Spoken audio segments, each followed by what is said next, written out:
नमो ज्ञानेश्वरा नमो ज्ञानेश्वरा। निवृत्ती उदारा सोपानदेवा। मुक्ताबाई नमो त्रिभुवन पावनी। आद्यत्रय जननी देवांची जयांचे केलिया स्मरण। होय सकळ विद्यांचे अधिकरण। तेची वंदू श्रीचरण श्री गुरूंचे ते नमस्कारोनी आता। स्वभावजेन कोणतेय निबद्ध स्वेन कर्मणा। कर्तुम नेच्छसी मोहात करिष्यस्य वशोपितत्। पैशौर्य तेज दक्षता एव मादिक पंडुसुता। गुण दिधले जन्मता प्रकृती तुझ। कैवल्य साम्राज्य चक्रवर्ती विश्वमौली ज्ञानोबाराय सकल ब्रह्मनिष्ठ गुरुजनांच्या परमकृपेने श्री भगवती ज्ञानेश्वरीचा आपण 8व्या अध्यायाचं चिंतन करत आहोत। या प्रस्तुत असणाऱ्या विषयामध्ये भगवंताने सर्व प्रकारची कर्म मला अर्पण कर, बुद्धियोगाचा अंगीकार करून सतत माझ्या ठिकाणी चित्त देणारा तू हो।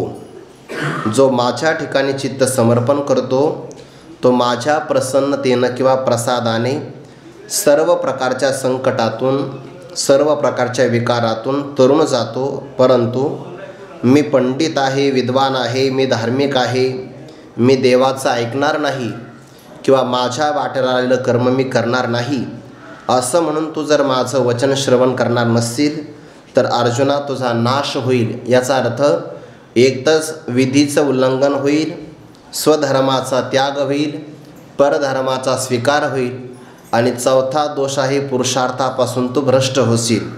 हे सगळे घाव जर अंगावर आले तर याचा अर्थ तू मनुष्य जीवनाचं साध्य प्राप्त करू शकणार नाही। म्हणून भगवान म्हणतात नष्ट होशील। याचा अर्थ काय? तो नित्यमुक्त अव्यय स्वरूपाचा आहे। पण जर अहंकाराने माझं बोलणं जर ऐकलं नाही तर तुला देह तादात्म्य धारण करावं लागेल। आणि ज्याला देहाचा संबंध प्राप्त झाला त्याला देहाच्या संबंधाने देहाचे असणारे सगळे विकार भोगावे लागतात। देहामध्ये 6 प्रकारचे विकार आहे। जायते, अस्ति किंवा काही ठिकाणी अस्ति, जायते, वर्धते, विपरिणमते, अपक्षीयते आणि विनश्यती। अस्तित्व असतं म्हणून काहीतरी जन्माला येतं किंवा जन्माला आलं की विशेष प्रकारचं अस्तित्व प्रकट होतं म्हणून जायते अस्ति। एखादा पदार्थ जन्माला आला की वर्धते, त्यामध्ये वाढ होते जसं की लहान मुलगा, पण कायमच वाढ होत नाही, एका विशिष्ट कालापर्यंत वाढ होते, नंतर विपरिणमते, त्याच्यामध्ये विकार होतो, बदल होतो। अपक्षीयते म्हणजे घसरण होते आणि सरते शेवटी विनश्यती, त्याचा नाश होत असतो। हे 6 विकार जे जे पदार्थ जन्माला येतात त्यांच्या ठिकाणी अवश्यम भावी आहे। एखादा व्यक्ती म्हणेल नाही नाही आम्ही पदार्थ फ्रीजमध्ये ठेवू तरी त्याला विकार आहेच, त्याला विकार आहे पण कळत नाही। म्हणजे 6 विकार देहाला असतात आणि देहाचं तादात्म्य धारण केलं की तुझ्याही अंगावर हे सगळे प्रकारचे विकार आढळतील। म्हणून अर्जुना, ज्या अहंकाराचा अंगीकार करून तो निश्चय केला होता की न योत्से इति गोविंदम उक्तात उक्त्वा मुक्त्वा तुष्णीम बहुवह, असं दुसऱ्या अध्यायामध्ये म्हटलं की नाही, आता नाळ वावे तुम्ही माते, मी सर्व थान झुंजे येथे भरवसेनी। प्रभू आता तुम्ही मला काही सांगू नका, निश्चित प्रकारे मी युद्ध करणारच नाही असा जो अहंकाराचा अंगीकार करून तो निश्चय केला होता, भगवान म्हणता हा निश्चय तुझा टिकणारा नाही, तो व्यर्थ आहे, खोटा आहे। का?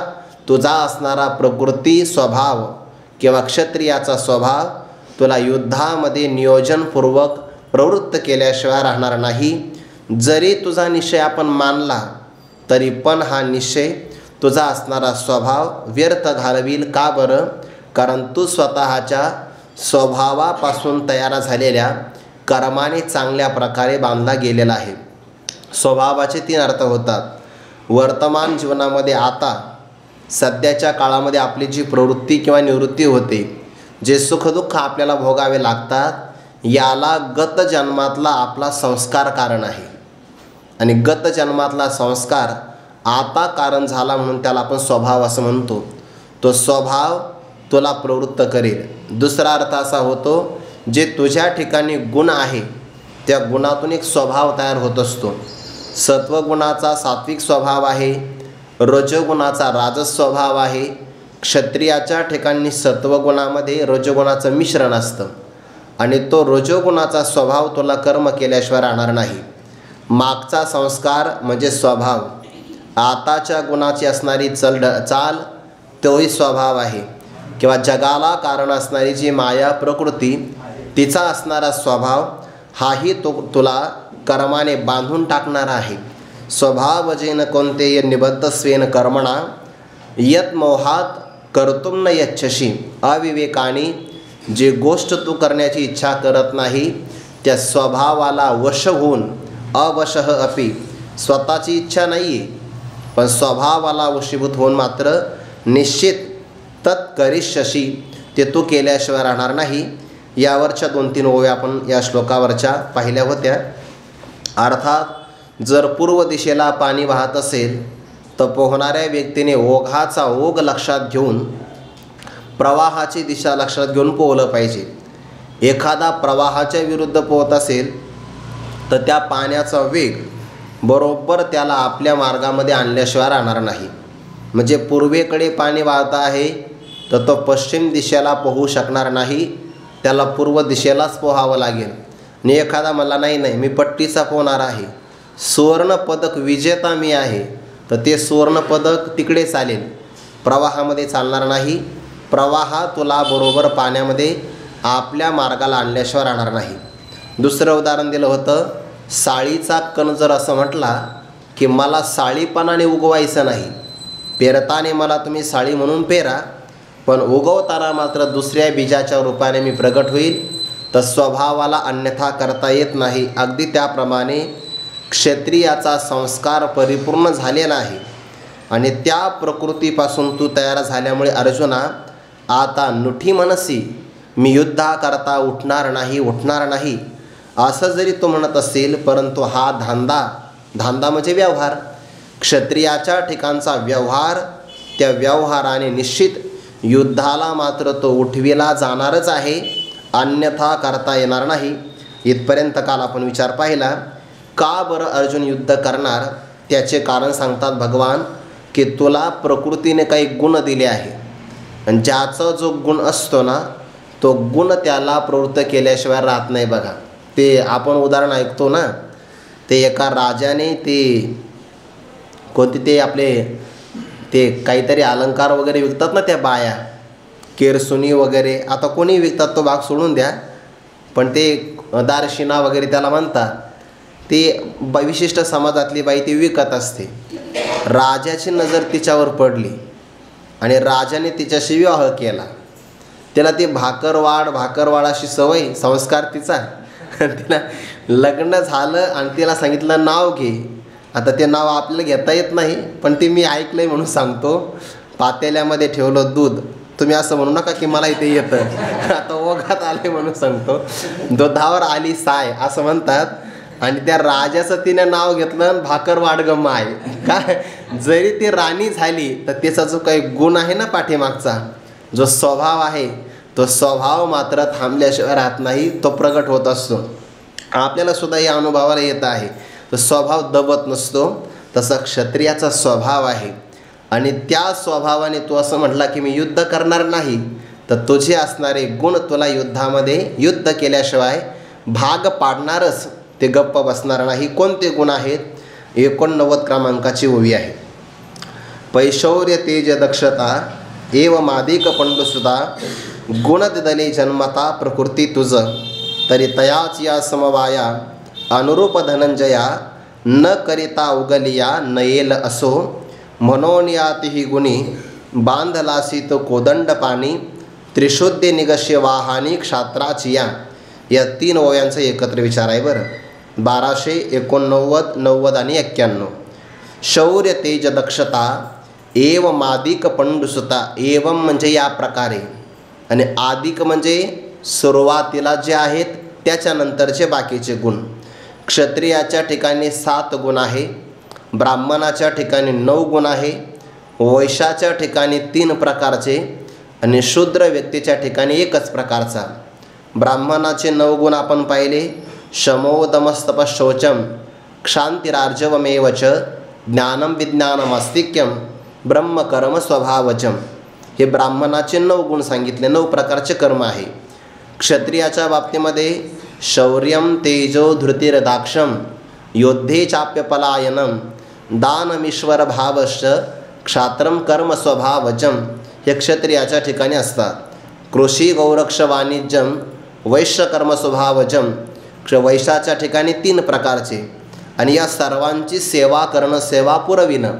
फक्त एकच गुण परिचर्यात्मकम कर्म शूद्रस्यापि स्वभावजम हे स्वाभाविक कर्म आहे. मनुष्य याला बदल करू शकत नाही. हल्लीच्या आपल्या शासन व्यवस्थेमध्ये जरी कोणी कोणाचं कर्म करत असेल पण स्वाभाविक कर्मामध्ये जी प्रगती होते ना ते इतर कर्मामध्ये होत नाही. बघा आता क्षत्रिय ज्याचा स्वभाव आहे त्या क्षत्रियाला राज्य करण्याची सवय, त्याच्यामुळे तो दुसऱ्याच्या हाताखाली काम नाही करत. आपल्याला तुम्ही लक्षात येईल बघा व्यवहारामध्ये ज्याचा क्षत्रिय बाण आहे ना त्याला शिक्षणानुसार जरी नोकरी लागली तर तो नोकरी करेल, पण साहेबांनी जर त्याला चांगला आदेश दिला तर तो नोकरी सोडेल, पण त्याचं ऐकणार नाही. का? रक्तातच ते आहे ना, स्वभावात आहे ते. म्हणजे स्वाभाविक गुण आहे ना त्यानुसार कामं दिले पाहिजे. आता तो फार विस्ताराचा विषय होईल, त्याच्यावर आपण पाठीमागे चिंतनही केलं आहे, पण तसं केलं जात नाही. बघा हल्लीच्या शाळेमध्ये सुद्धा तसं नाही केलं जात. प्रत्येक मुलाचा एक स्वभाव आहे, प्रत्येक विद्यार्थ्याचा. त्याच्या अंतरंगातले गुण ओळखावे आणि त्या क्षेत्रामध्ये हल्लीच्या काळातला शब्द वापरतो त्याला त्या क्षेत्रामध्ये करिअर करण्याची संधी द्यावी. हल्ली तसं नाही केलं जात. सगळ्या आईबापाला एकच वाटतं की आपला मुलगा इंजिनियर झाला पाहिजे, डॉक्टर झाला पाहिजे, कलेक्टरच झाला पाहिजे असं त्याला वाटतं, पण त्याची ती योग्यता नसते. त्याच्या अंगामध्ये काहीतरी विशिष्ट गुण असतात आणि त्या गुणामध्ये त्याला प्रगती करण्याला वाव असतो, पण आपण त्याच्यात दडपणच एवढं देतो की त्याच्यातलं जे आत आहे त्याला वाव दिला जात नाही आणि त्याच्यात जे नाही ते त्याच्यावर थोपवलं जातं. परिणाम त्याला त्या क्षेत्रात समाधान मिळत नाही आणि प्रगती करता येत नाही. बरेच लोक कलेक्टर आहे पण ते जेवढं कमवत नाही, म्हणजे विधी मार्गाने, बरं हा अर्थ पुन्हा महत्त्वाचा आहे, तर सामान्य लोकसुद्धा सामान्य व्यवहारातून तेवढं कमवतात. काहीच्या ठिकाणी बघा शेती किंवा कृषी करण्याचे गुण असतात, ते लोक शिकतात भरपूर पण नोकरी नाही करत. ते आपला कृषी व्यवसाय चांगला करतात आणि इतका चांगला करतात ते गोमूत्रापासून सुद्धा पैसे कमवू शकतात. का? आतच आहे ते, म्हणजे आत आहे त्याला वाव दिला पाहिजे. पण आता हे सांगणं म्हणजे प्रवाहाच्या विरुद्धच गेल्यासारखंच आहे, पण कळत नाही. बघा मी असं ऐकलं कुठंतरी की एका शाळेमध्ये जेव्हा विद्यार्थी ठेवतात ना तर ते विद्यार्थ्याला प्रवेश दिल्यानंतर अनेक प्रकारची खेळणी त्याच्यासमोर ठेवतात आणि त्याला आवडतं काय याच्यावरून त्याला त्या क्षेत्रामध्ये शिक्षणाकरता वाव देतात. आता काही मुलं तुम्ही बघा, ते मुलं शाळेत नाही जात लहानपणी, पण त्यांना आहे ना गाड्या विकत घेण्याची खूप सवय असते. समजून घ्यावं भविष्य काळामध्ये हे गॅरेज टाकणार आहे आणि ते मोठं टाकणार आहे आणि चांगलं आहे ना, कारण जर आपण पाहिलं तर आपल्याला गाडीतलं काहीच कळत नाही, पण तो व्यक्ती आवाजावरून ओळखतो की याच्यामध्ये कुठं चूक झाली आहे. आवाजावरून गाडीच्या तो बसल्यानंतर सांगेल यात नवल काय आहे, म्हणजे त्याचं कौशल्य तिथं उपयोगाला येतं. कधी कधी मोठे यंत्र कंपनीत चालत नाही आणि एखादा व्यक्ती येतो आणि एकच हातोड्याचा घाव टाकतो, बरोबर यंत्र चालू होतं. बाकीचे लोक म्हणतात पैसे किती, तो म्हणता 1000 रुपये द्या. लोक म्हणतात 1000 रुपयाने एक घाव घालायला, तो म्हणला तसं नाही, घाव घालायचा 1 रुपया आहे, पण तो घाव कुठं घालायचं याचे 999 रुपये आहे. त्याचं ते कौशल्य असतं, कौशल्यानुसार वाव दिला पाहिजे. माझा विषय संपला. पण आतमध्ये जे गुण असतात ना त्या गुणानुसार मनुष्याची प्रगती होते. आता आळंदीत आपले विद्यार्थी येतात तर ते आल्यानंतर त्यांचे गुण ओळखले पाहिजे. एखाद्याचा ताल चांगला तयार असतो, त्याचा हातही पळतो तर त्याला मृदंग शिकवला पाहिजे. एखाद्याचा घसा तयार असतो की नाही तर त्याला गायन शिकवलं पाहिजे.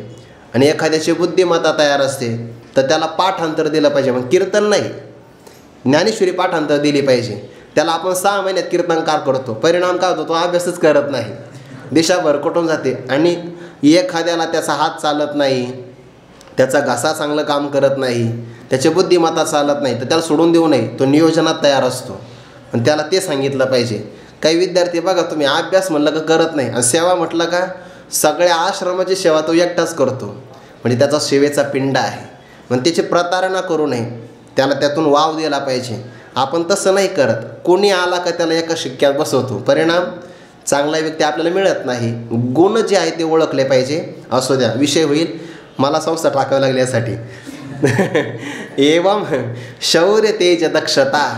क्षत्रियाच्या ठिकाणी कोणते गुण आहेत? शौर्य म्हणजे शूर, पराक्रम आहे बघा, घाबरत नाही क्षत्रिय. तेज, कोणाच्याही समोर दबत नाही, त्याला तेज असं म्हणतात. संभाजी राजे आग्र्याला गेले, छत्रपती शिवाजी महाराजांना त्या नजर कैदेमध्ये टाकलं आणि टाकल्यानंतर परकीय शत्रू राजाने विचारलं की समोर असणारे पैलवान कुस्ती खेळतात, शंभूराजे तुम्ही कुस्ती खेळणार का? शंभूराजे म्हणले नाही, मी माझ्या लायकीचे बघून खेळत असतो म्हणे. त्याचे दोन अर्थ होतात. एक, माझं वय लहान आहे, माझ्या वयानुसार पैलवान असेल तर मी खेळेन. आणि दुसरा अर्थ, मी छत्रपती शिवाजी महाराजांचा मुलगा युवराज आहे, मग युवराजाने युवराजाबरोबर कुस्ती खेळावी, हलक्या माणसाबरोबर खेळू नये, ते समोरच्या शत्रूला दबले नाही, याला तेज म्हणतात. शौर्य तेज दक्षता. दक्षता म्हणजे सावधपणा. प्रतापगडाचा प्रसंग असेल किंवा विशाळगडाचा, पन्हाळगडाचा प्रसंग असेल, यामध्ये दक्षता असावी लागते. छत्रपती शिवाजी महाराजांनी ठरवलं की आपण शत्रूंच्या गराड्यामध्ये सापडलो आहे. मग एकीकडे शत्रूला पत्र पाठवलं की मी शरण आलो आहे, त्यामुळे तो गाफील झाला आणि सांगितलं की मी अमावस्याला तुम्हाला शरण येणार आहे. प्रसंग आहे बरं, पण अमावस्याच्या दिवशी पलायन करायचं ठरवलं होतं. पण मग छत्रपती शिवाजी महाराजांनी आपला असणारा तो जो काही त्याला आपण प्लॅन म्हणतो की नाही, तो बदलला. का? दक्षता. का? अमावस्याला जेवढा अंधार असतो तेवढाच अंधार आदल्या दिवशी पण असतो आणि तेवढाच अंधार अमावस्याच्या दुसऱ्या दिवशी प्रतिपदेलाही असतो. म्हणजे ज्या दिवशी आपल्याला पलायन करायचं आहे त्या दिवशी शत्रूलाही कळता कामा नये आणि आपल्या जवळच्या काही फितूर लोकांनाही कळता कामा नये, किंवा ज्याला आपण गुप्तहेर खातं म्हणतो. कारण जसे आपले असणारे गुप्तहेरातले काही लोक दुसऱ्याची बातमी आणतात, तसे दुसरे लोकसुद्धा आपल्यामध्ये असू शकतात की नाही. म्हणून गुप्तहेरालाही कळू नये, म्हणजे पलायन करायचं उद्या असं लोकाला सांगायचं, पण पलायन मात्र आजच करायचं, याला दक्षता असं म्हणतात. सावधपणा असला पाहिजे बरं. शौर्य तेज दक्षता. आणि ज्याच्या ठिकाणी शूरता, तेज, सावधपणा नाही तो राज्य करू शकत नाही. सावध पाहिजे बघा. गुप्तहेर खातं इतकं गुप्त असावं की ते आपल्यालाही कळता कामा नये. असं म्हणतात बघा की जे CBI मधले लोक असतात ना, मला माहिती नाही बरं, मी सगळं हे ऐकून सांगतो आहे, तर त्यातले काही माणसं आपल्यात सुद्धा असू शकतात, आपल्या गणवेशामध्ये सुद्धा असू शकतात, पण कळत नाही. मी आत्ता वारीमध्ये पाहिलं, जे पोलीस असतात की नाही वारीमध्ये, तर त्यांच्याकडं सुरक्षा असते, तर ते कळत पण नाही. गाडीत मी पाहिलं, म्हटलं वारकरी घेऊन चालले काय, जे वारकरी नव्हते, चोर घेऊन चालले. म्हणजे यांना ओळखले कसे काय, तर त्याला ती नजर असते आणि ते आपल्या वारकऱ्याच्या वेशातच राहतात पोलिस, पण बरोबर त्यांची नजर ओळखते की चोर कोण आहे. आपल्याला नाही कळत बरं, हे आपल्याला काहीच कळत नाही. कमीत कमी एवढं तरी कळावं की आपल्याला कळत नाही. तर ते चोरांना, पोलिसांना मात्र ते कळतं की कोण चोर आहे. का? ते दक्ष आहे, सावध आहे बघा. तर क्षत्रियाच्या ठिकाणी हे गुण असावे लागतात आणि ते तुला दिले आहे. शौर्य तेज दक्षता एवमादिक पंडुसुता.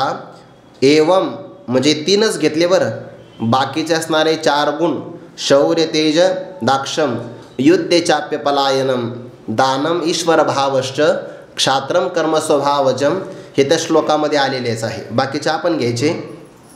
शौर्य तेज दक्षता किंवा त्यामध्ये युद्धामध्ये पलायन न करणं, नंतर दान देणं, ईश्वर भाव ठेवणं, असे सगळ्या प्रकारचे गुण सांगितले आहे. गुण दिदली जन्मता प्रकृती तुझं.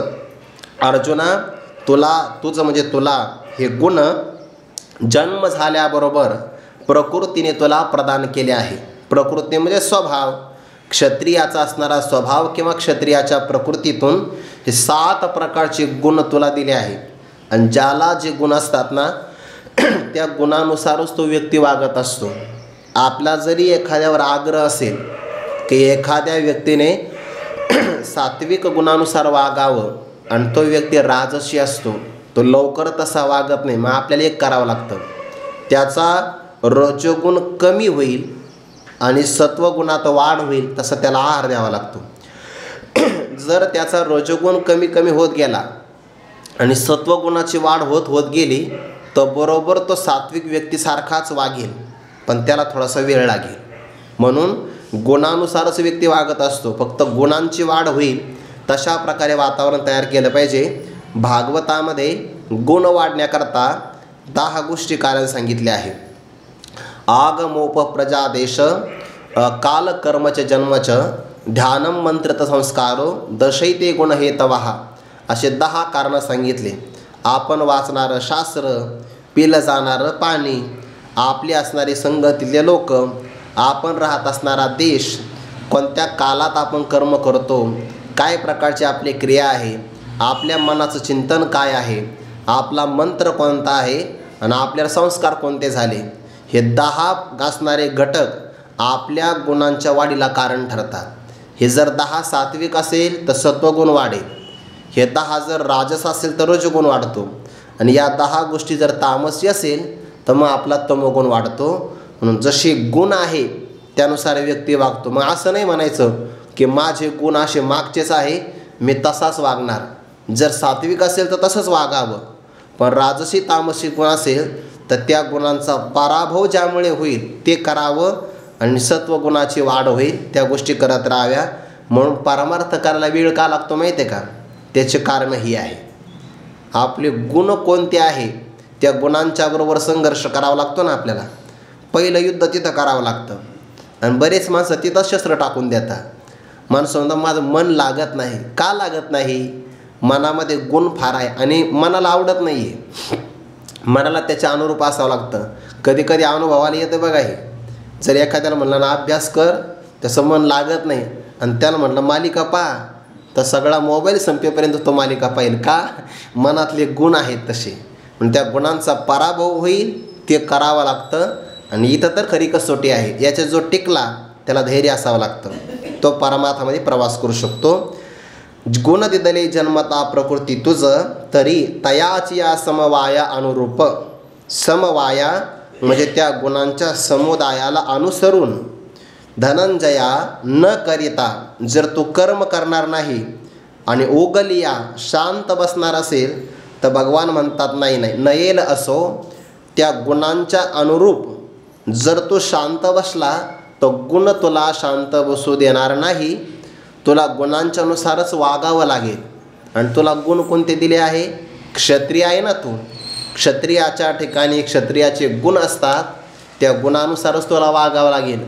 तो म्हणतो आहे की भिक्षा मागता भली, मला भिक्षा मागायची आहे, तर भिक्षा जास्त दिवस तू मागणार नाही. त्याचं एक कारण सांगू का? भिक्षा जेव्हा आपण मागतो की नाही, आपण मधुकरी मागतो, तर त्यातला मधुकरी मागणाऱ्याच्या ठिकाणी नम्रता येते बघा.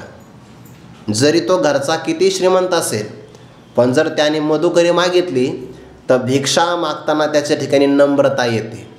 म्हणून एखाद्या प्रसंगाला समोरच्या व्यक्तीने अपमान जरी केला तरी त्याला ते सहन करण्याचं सामर्थ्य प्राप्त होतं. कशातून?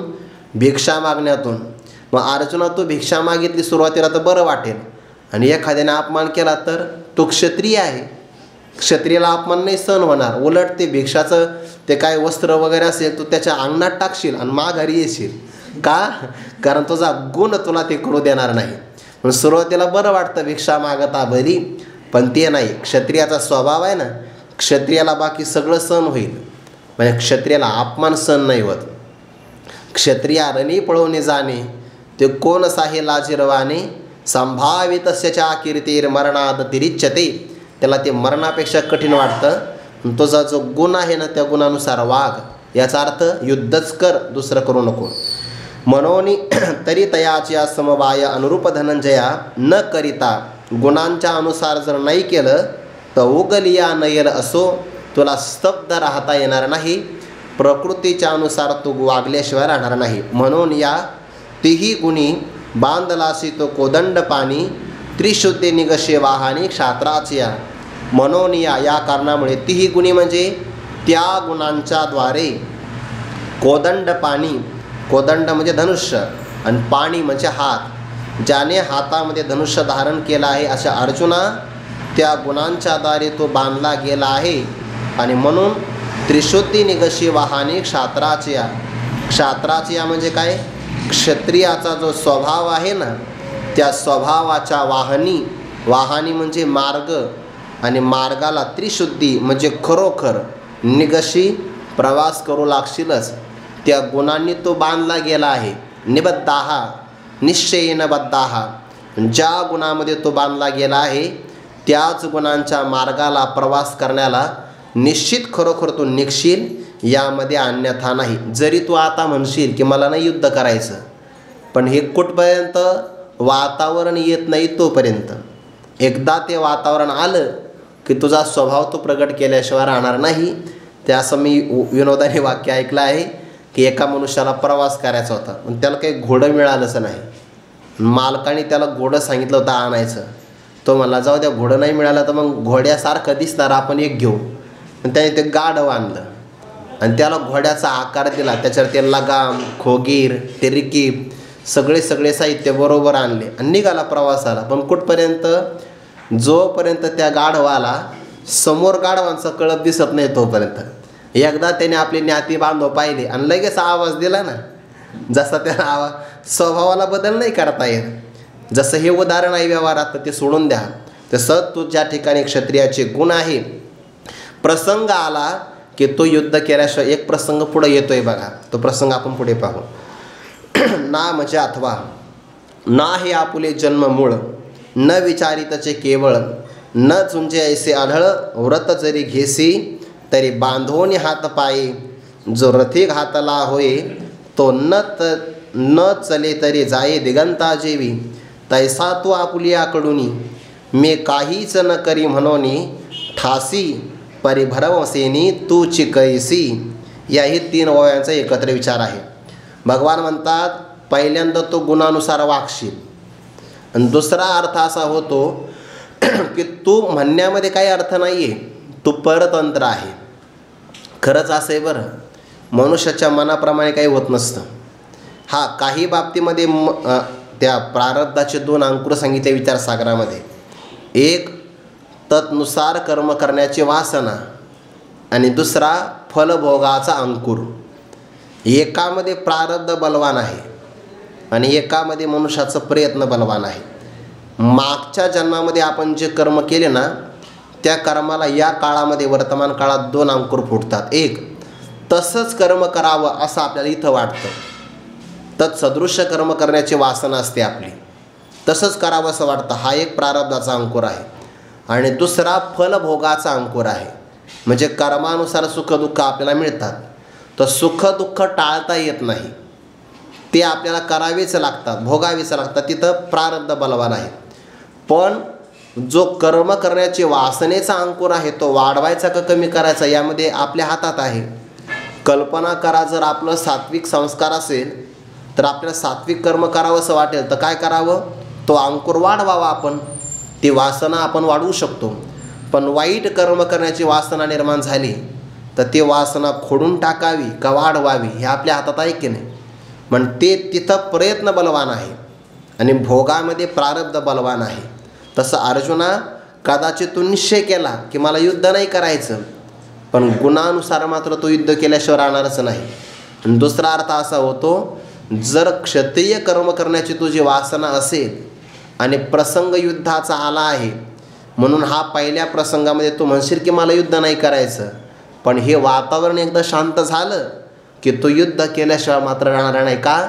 कारण त्या असणाऱ्या कर्म करण्याच्या त्या दृश्य भावनेला तो वशीभूत झालेला आहे. तिथं तू परतंत्र आहे.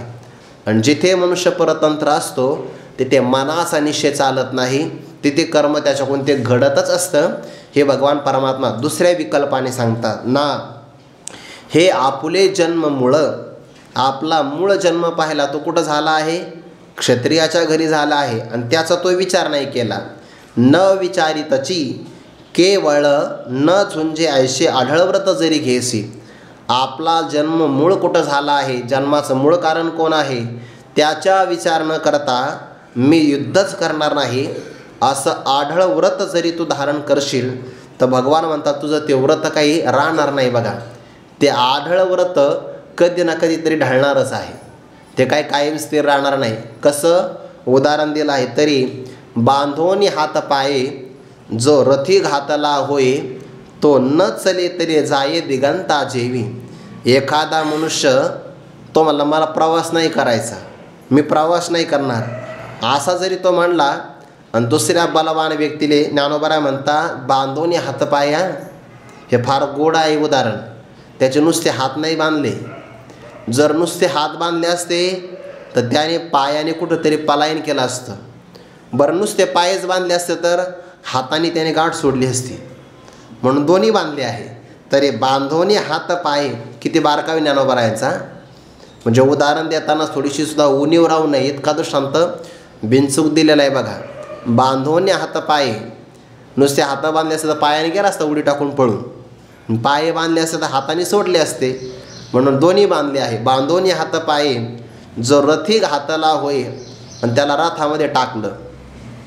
रथाचे असणारे घोडे त्याने चाबकाचा फटका मारला. रथ निघाला. तो म्हणला नाही नाही नाही आता मी चालणार नाही, मी चालणार नाही, मी माझं गाव सोडणार नाही, मी गावातून कुठं बाहेर जाणार नाही. ज्ञानोबा म्हणतात न चले. तो रथात चालत नाही परंतु तरी जाई दिगंता जेवी. पण दिगंता म्हणजे दिशेचा अंत. अनेक दिशेला तो काय करतो फिरतच राहतो. का? जरी तो मनात म्हणला मी चालणार नाही, मी चालणार नाही, तर ज्या रथात त्याला टाकला आहे तो रथ चालल्यामुळे तो चालल्याशिवाय राहत नाही. तसं तू जरी म्हणला मी युद्ध करणार नाही, मी युद्ध करणार नाही, तर आला युद्धभूमीवर. युद्धभूमीमध्ये तू आलेला आहे म्हणून युद्ध केल्याशिवाय तू राहणार नाही. कधी ना कधी तू युद्ध करणारच आहे. तुझा निश्चय राहणार. तैसा तू आपुलियाकडून मी काहीच न करी म्हणून ठासी परी भरवसेनी तूच करीशी. भगवान म्हणतात तसा तू आपुलियाकडून स्वतःकडून स्वतःच्या मनाच्या द्वारे बुद्धीच्या द्वारे मी काहीच न करी म्हणून ठासी. मी काहीच करणार नाही, मी युद्ध करणार नाही असा म्हणून तो ठाशी. कदाचित तो स्वस्थ राहशील. ठाशी म्हणजे उभा राहशील, स्वस्थ राहशील. परंतु भगवान म्हणतात हे निश्चित आहे भरवसेनी तूच करीशी. किंवा दुसरा पाठ आहे तेच करीशी. तो कर्म केल्याशिवाय राहणार नाही. किंवा तेच करीशी असा पाठ जर घेतला तर जे युद्ध नावाचं कर्म मी करणार नाही असं म्हणशील तेच करशील. म्हणजे काय? तो युद्धच करशील. युद्ध केल्यापासून तो गप्प बसणार नाही. भक्त राजा अर्जुन म्हणले नाही नाही या काळातला माझा निश्चय फार बलवान आहे आणि मी बरोबर युद्ध नाही करणार म्हणजे नाहीच करणार. भगवान म्हणतात ही गोष्ट मला सांगू नको, मला सगळ्यांचं सगळं माहिती आहे. तुझं युद्ध सांगू का एका जीवनातलं, मागच्या जीवनातली घटना सांगू? मग सांगा बरं. उदाहरण परमात्मा देतात. ज्ञानोबा उदाहरण देतात. उत्तर वैराटीचा राजा पळता तुका निघालासी झुंजा. हा क्षात्र स्वभाव तुझा झुंजवील तुझं. महावीराक्रा उक्षहिनी तुवा एके नागविले रणांगणी. तो स्वभाव कोदंड पाणी झुंजवील तुते. या दोन ओव्यांचा एकत्र विचार आहे बरं. जरी तू आपल्याकडून निश्चय केला की मला युद्ध नाही करायचं तरी पण तुझा हा निश्चय मात्र राहणार नाही.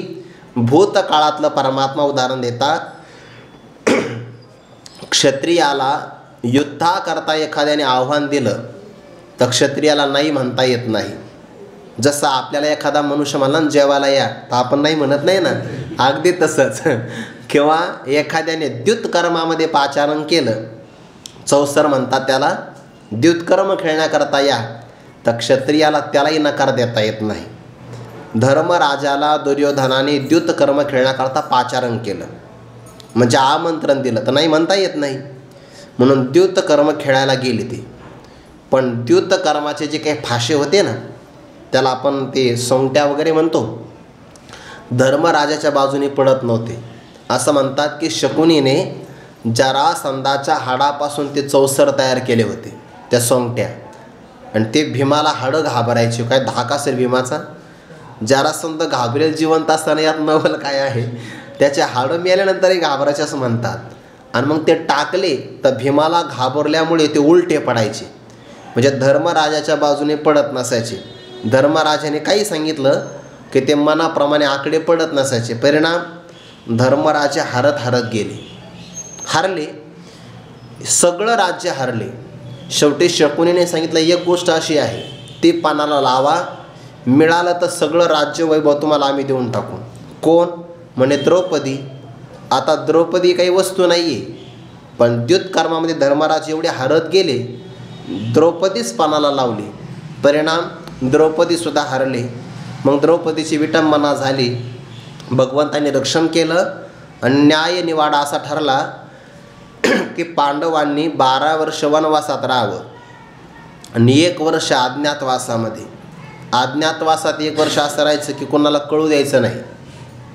पृथ्वीवर तुम्ही कुठेही राहा, पण उघड झाले की तुम्ही पांडव आहात तर पुन्हा 12 वर्ष वनवास, 1 वर्षाचा अज्ञातवास. त्याही अज्ञातवासात पकडले गेले की पुन्हा 12 वर्ष वनवास, 1 वर्षाचा अज्ञातवास.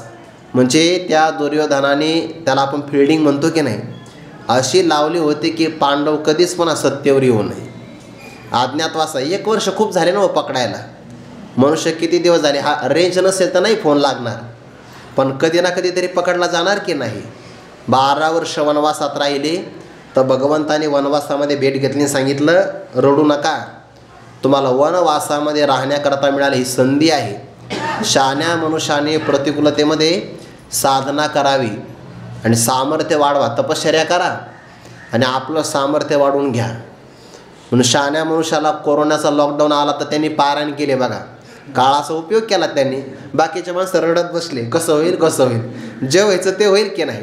प्रतिकूलतेमध्ये काय करावा, उपयोग करावा. त्यांनी 12 वर्ष तपश्चर्या केली आणि एक इष्ट आपत्ती, हा आपत्ती जरी आली तरी पण ते इष्ट मानावी, म्हणजे अनुकूल मानावी. याला सकारात्मक दृष्टिकोन म्हणतात. बरं, आपल्या शास्त्रामध्ये सगळा पॉझिटिव्ह थिंकिंगचाच विचार आहे, पण लोक विदेशात जाऊन अभ्यास करतात आणि इकडं पाहत नाही. त्यांचं दुर्दैव आहे, ते सोडून द्या तो विषय. 1 वर्षाचा अज्ञातवास सुरू झाला. कुठं राहायचं, विराटाच्या दरबारात राहिले. ते अर्जुनाला शाप कामा आला, क्लिबत्व प्राप्त झालं की नाही. मग बृहन्नडेच्या विषयात ते राहिले 1 वर्ष. धर्मराज कंक म्हणून राहिले, राजाबरोबर चौसर खेळायचा. भीमाला स्वयंपाक चांगला यायचा. ज्याचा आहार चांगला असतो की नाही त्याला स्वयंपाक करण्याची आवड पण असावी लागते. बरं, भीमाचं नाव होतं वल्लभ, बल्लभ असं नाव होतं. नंतर नकुलाचं नाव होतं ग्रंथिक. नंतर सहदेवाचं नाव होतं तंतीपाल आणि द्रौपदीचं नाव होतं सैरंध्री. महाभारतातला विचार आहे, मी ते काल पाहिलं बरं तुम्हाला सांगण्यासाठी. माझंही तयार व्हायला पाहिजे की नाही ते. मग हे अज्ञातवासामध्ये राहिले. द्रौपदीवर त्या विराट राजाचा जो काही मेवना कीचक, त्याची वाईट नजर पडली आणि त्याने भरल्या दरबारामध्ये द्रौपदीची विटंबना केली. ते ऐकलं भीमा राग आला. ते स्वयंपाक करता करता भाजीला फोडणी दिली होती आणि भाजी उकळली होती. ते रागाच्या भरामध्ये ती भाजी खांबावर फेकली, लाकडी खांबावर. किती वर्षापूर्वीचा खांब असेल काय माहिती, पण भाजी त्या खांबावर पडल्याबरोबर त्या खांबातून पालवी फुटली. काय स्वयंपाक असेल अमृतासारखा.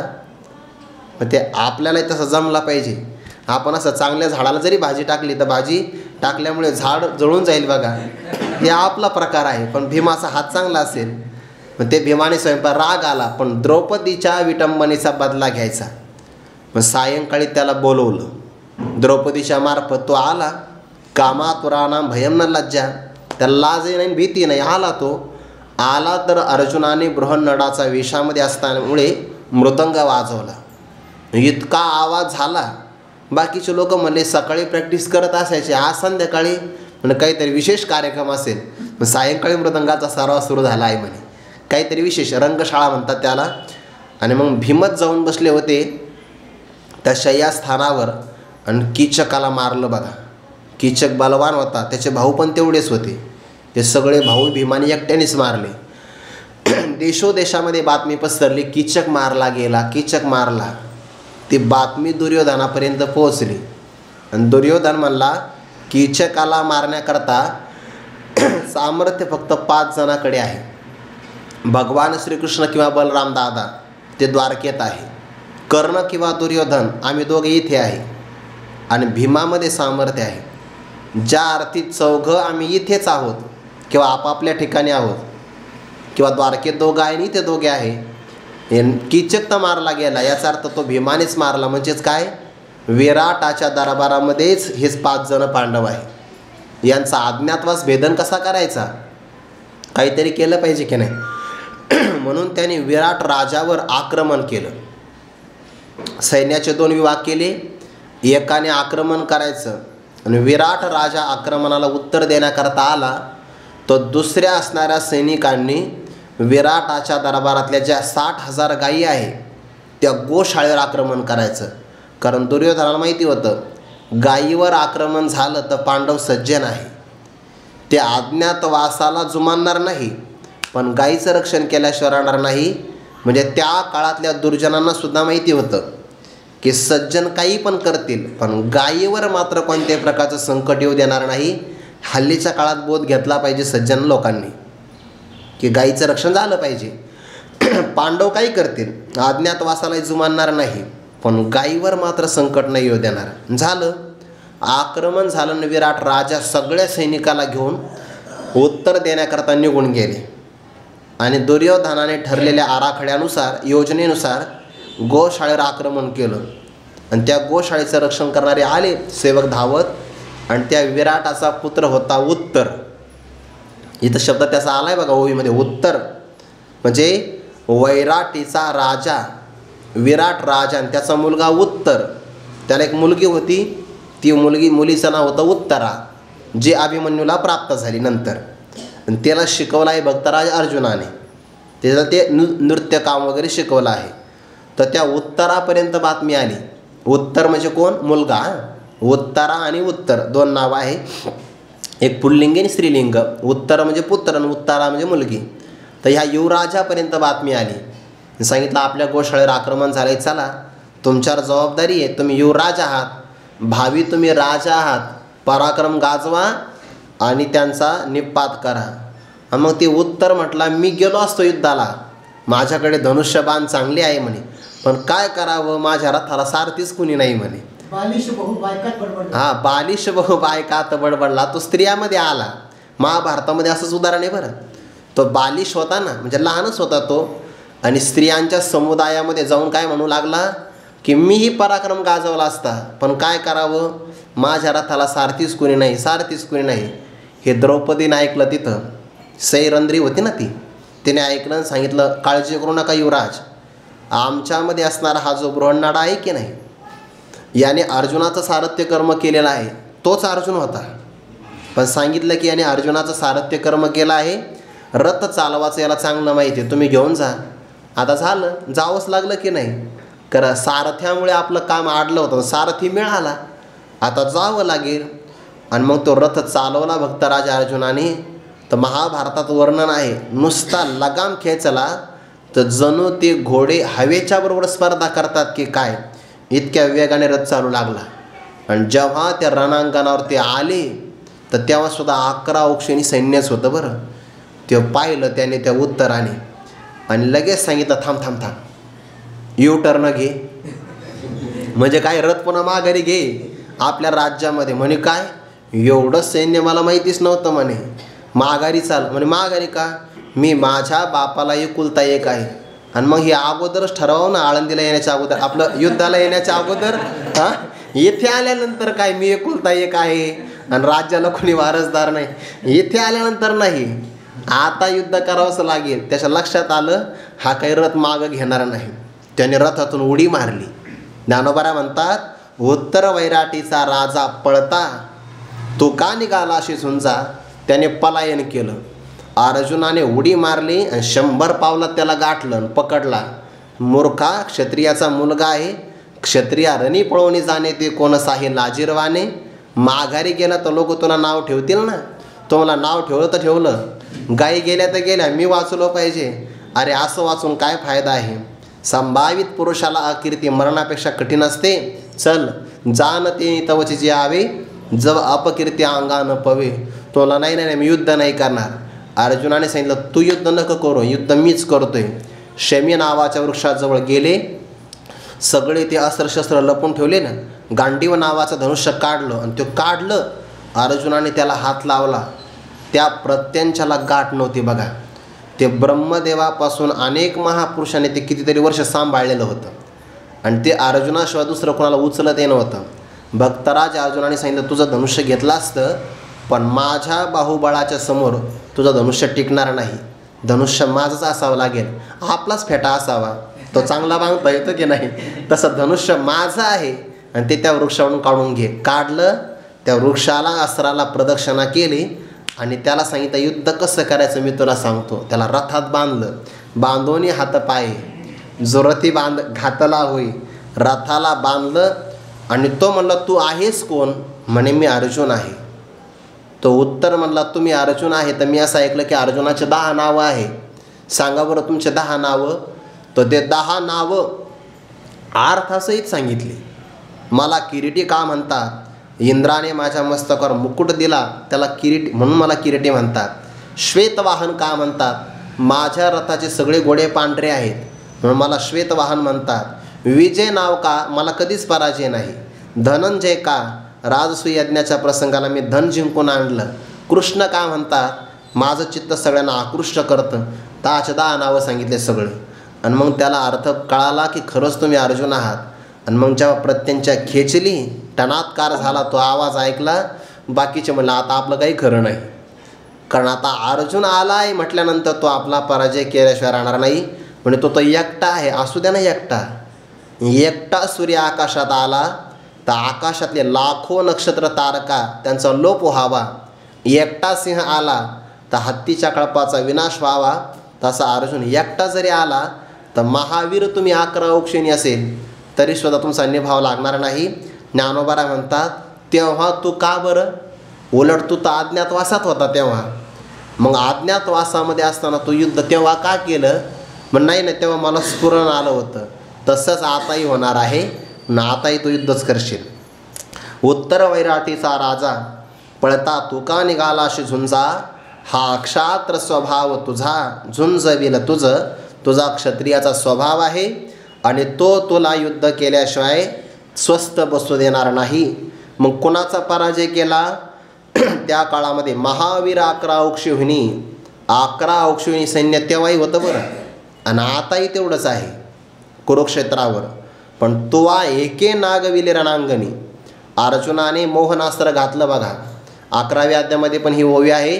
विराटाचिने महाभिडे तुवा गोग्रहणाचिने अवसरे. मोहनास्त्र घातले एक सरे, मग विराटाचिने महाभिडे उत्तरे आसुडून नागविले. मोहनास्त्र घातलं, त्यांना मोह झाला, सगळे मूर्छित झाले. आणि मग अर्जुनाने सांगितलं जा त्यांच्या अंगावरचे जे काही दिव्य वस्त्र आहे की नाही ते वस्त्र घेऊन ये. कोणाचा मुकुट बाजूला सार, त्याच्यात तो अपमानच आहे की नाही. त्यांचे दिव्य उत्तरीय वस्त्र परिधान केलेले ते घेऊन आला की त्यांचा तो अपमानच आहे. तुवा एके नागविले रणांगणी. तू एकट्याने सगळेच्या सगळे नागविले पराभूत केले किंवा ते लुटून टाकले. भगवान म्हणतात तो स्वभाव अजून काही गेला नाही तुझा. आणि खरंच नाही गेला बरं. अर्जुनाला समजावून सांगितलं कुरुक्षेत्रामध्ये तो भगवान परमात्म्यावरच रागावला पहिल्यांदा. लाजसी ना महागोरी, लाज नाही वाटत का? आणि हे बोलणं कोणाचं आहे? ज्याला क्रोध येतो की नाही त्याचंच बोलणं आहे की नाही. आणि क्षत्रियाच्या ठिकाणी तो स्वभाव असतो. भगवंताला थोडासा स्वभाव चाखला होता ना हे उपदेश करण्याच्या अगोदर. भगवान म्हणतात तो स्वभाव कोदंड पाणी झुंजविला तू ते. तो स्वभाव तुझ्याकडून युद्ध करविल्याशिवाय राहणार नाही, कारण तुझं प्रारब्धच आहे युद्ध करणं. जरी तुला ते आता आवडलं नाही, प्रसंगाला तू रडतो आहे, तरी पण युद्ध केल्याशिवाय राहणार नाही. उदाहरण देतात हा गा रोग काय रोगिया आवडे दरिद्र दरिद्रिया परे भोग विजय बळी अदृष्टे जेने ते अदृष्ट अनारीसे न करील ईश्वर वशे तो ईश्वरही असे हृदय तुझ्या. आणि मग पुढच्या विषयी संबंध आहे. अरे अर्जुना, रोग काय रोगी आवडे. रोगी पुरुषाला रोग आवडत असतो का? आवडत नाही बघा. पण तरीसुद्धा भोग विजे, पण रोग मात्र रोगी पुरुषाला दुःख देतो की नाही. अहो आपल्याला इच्छा नसते सर्दी होऊ नये, पण झाली तर 3-4 दिवस काही सुधारत नाही का? तो भोगावाच लागतो. रोग काय रोगी आवडे, आवडत नाही. दरिद्र दरिद्रिय आवडे. दरिद्री पुरुषाला आवडत असतं का? आवडत नाही. परंतु भोग वेजे बळिया अदृष्टे जेने, अदृष्ट म्हणजे प्रारब्ध, बलवान असणारं जे आपलं प्रारब्ध आहे ना ते आपल्याला दारिद्र्य भोगण्याकरता भाग पाडतंच. जरी आपण भगवान श्रीकृष्णाचे मित्र असाल तरी सुदामाप्रमाणे भोगावं लागतं, किंवा नलदमयंतीप्रमाणे तुम्ही राजे जरी असाल तरी भोगावं लागतं. धर्मराजाप्रमाणे राजे असाल तर प्रारब्ध भोगावं लागतं. प्रभू रामचंद्रासारखे जरी तुम्ही असाल तरी तुम्हाला प्रारब्ध भोगावंच लागतं, कारण ते चुकत नाही. भगवान म्हणतात ते अदृष्ट अनारीसे न करेल ईश्वर वशे. आपल्या सगळ्यांचं प्रारब्ध, कारण का आपण जे कर्म केलं ते कर्म फल देण्याला ईश्वर समर्थ आहे. ईश्वर असं विनाकारण कोणाला फळ नाही देत. ईश्वर जरी फळ देत असेल तर कर्मानुसार देतो. म्हणून आपलंच कर्म आपल्याला ईश्वराच्या माध्यमातून फळ देतं. आपलं प्रारब्ध अनारीसे अन्यथा करणार नाही, का ते ईश्वराच्या ताब्यात आहे. ईश्वराच्या जरी ताब्यात प्रारब्ध असेल तरी पण ईश्वर कर्मानुसारच फल देतो, आपल्या मनाप्रमाणे देत नाही. नाहीतर मग ईश्वराकडे विषमता आणि नैर्गुण्य नावाचा दोष येईल. तसं नाही, ईश्वर फल देतो पण प्राण्याच्या कर्मानुसार. ते अदृष्ट अनारीसे न करेल ईश्वर वशे. तो ईश्वरही असे हृदय तुझ्या, आणि तो ईश्वर व्यापक आहे, तोही तुझ्या हृदयामध्ये विराजमान आहे. मग काय कर, त्या ईश्वराला तू शरण जा. ईश्वराला शरण जाऊन ईश्वराला अर्पण करण्याकरता कर्म कर, असा विषय परमात्मा पुढे सांगणार आहे. ते चिंतन आपण उद्या पाहू. पुंडलिक वरदारी विठ्ठल श्री ज्ञानदेव तुकाराम माऊली ज्ञानेश्वर महाराज की जय. जगद्गुरु तुकाराम महाराज की जय. सद्गुरु जोग महाराज की जय.